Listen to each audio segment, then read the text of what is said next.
Comprendre les paramètres de l'application SpyPoint est essentiel pour obtenir la meilleure performance de votre caméra. Nous allons prendre quelques minutes pour revoir les paramètres de base de l'application pour que vous ayez le plus de succès possible.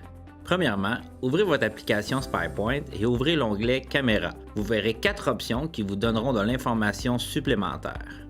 La page statut vous donne un aperçu d'éléments tels que l'état du signal et des piles, la dernière heure de communication, le modèle de caméra, la version du micro logiciel et le numéro de série de la carte SIM.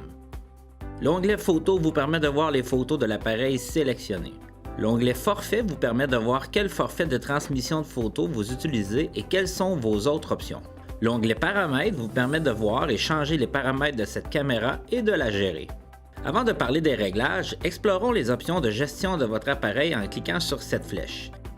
Ici, vous pouvez changer le nom de la caméra, restaurer les paramètres par défaut ou supprimer l'appareil de votre compte. Vous pouvez seulement supprimer un appareil qui a un forfait de transmission gratuite et qui a déjà transféré au moins une fois. De retour aux paramètres.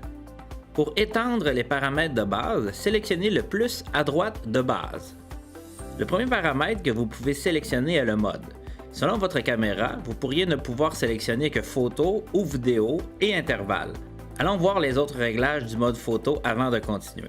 En mode photo, vous pouvez choisir le réglage du délai. Le délai est le temps que la caméra attend avant de prendre une autre photo après la dernière détection.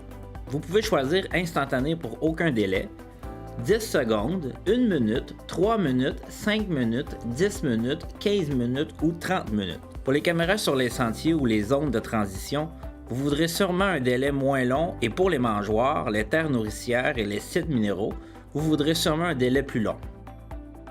Le paramètre suivant vous permet de sélectionner l'option multiphoto. Ce réglage dit à la caméra combien de photos doivent être prises à chaque détection. Ces photos sont prises successivement avec un écart de temps fixe, de 5 ou 10 secondes selon le modèle. Le dernier réglage du mode photo est la sensibilité. Changer ce paramètre ajuste la sensibilité du détecteur de mouvement. Le paramètre par défaut est la sensibilité moyenne et en général, la faible est suffisante. Nous ne vous recommandons pas d'utiliser le réglage élevé sauf si vous utilisez un forfait illimité. Ce réglage est très sensible et devrait être utilisé seulement lorsque votre gibier se trouve à plus de 60 pieds. Aussi, plus de photos signifie une plus grande consommation des piles. Nous vous recommandons donc de laisser les paramètres à moyenne.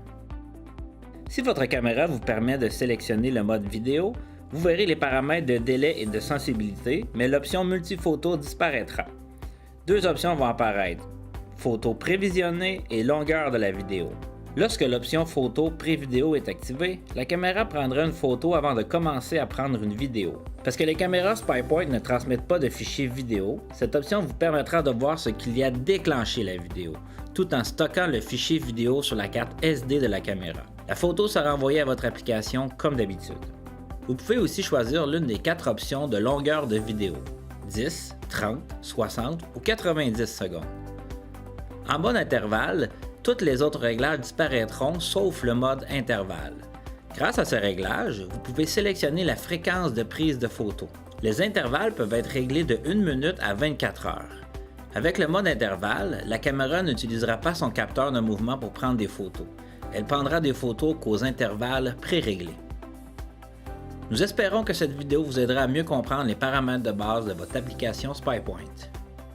Pour d'autres vidéos instructives et éclairantes comme celle-ci, visitez le spypoint.com/fr/support.